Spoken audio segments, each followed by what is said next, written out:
What's going on, folks? I'm Josh with Pinnacle Property Management. Today we're going to start a short series on some of the most common practices you encounter while doing property preservation. We're going to cover the lock set, remove and replace, the winterization, and the pressure test.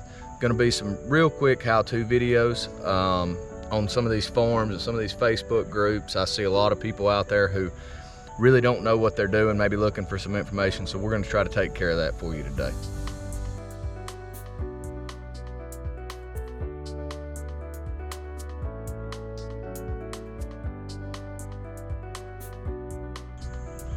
So the first thing that we're going to cover in our series is the lock change. When you pull up to do these initial secures, you make sure that the place is empty. That's the first thing you do. Post your sign.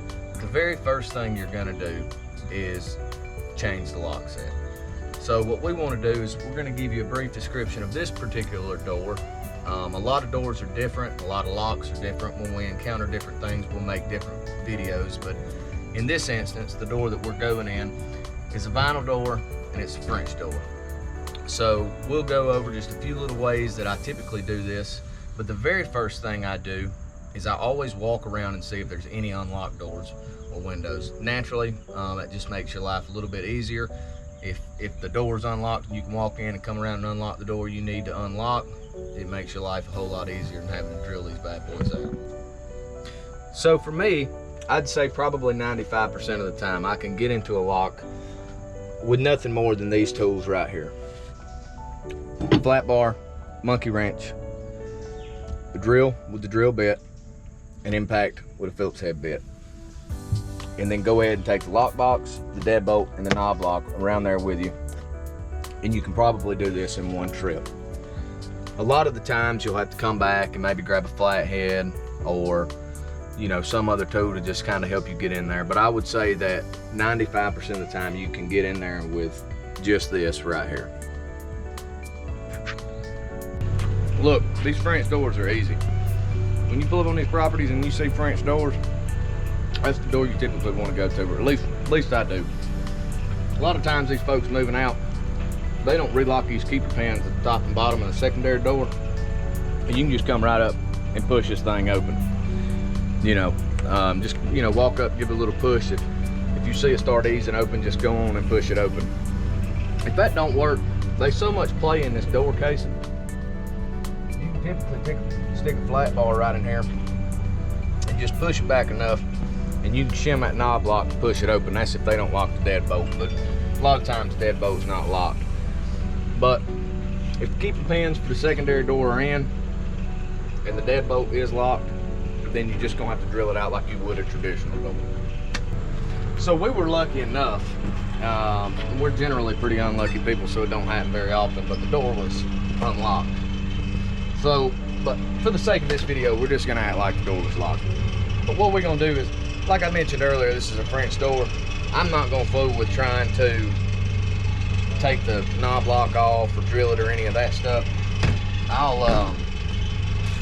gonna go ahead and lock it just for video's sake and show you about these French doors and the way they work. So we're just gonna drill this deadbolt. You wanna come around here, Cameron, kind of get close to see where I put this bit. But you're gonna drill your hole on this side, right where you think that bolt comes through. Typically the drill bit head will go right into that hole when you get close. See, go ahead and drill that out.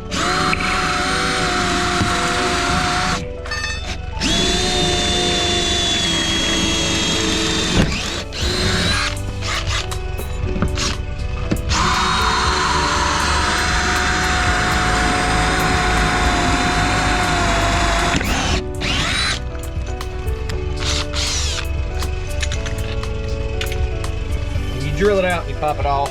You just take a flathead, you Gerber, whatever you got on you, and you just go ahead and turn that keeper back, which it's turned back now, or turn the bolt back, but it's already turned back. But that's, you just turn it back, that's easy peasy, lemon squeezy. So on this knob lock, like I was saying, it's locked. So I'm gonna pull my knife out and this flat bar, and I'm gonna go right in there. You see how much play there is, and you can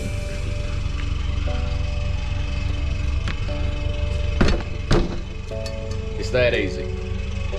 So like I said, with these French doors, that's why you always want to go to these French doors. They're really, really easy to get into, and time is money. So once we get into the property, obviously you change the deadbolt and the knob lock. I'm not gonna give a video tutorial on how to do this.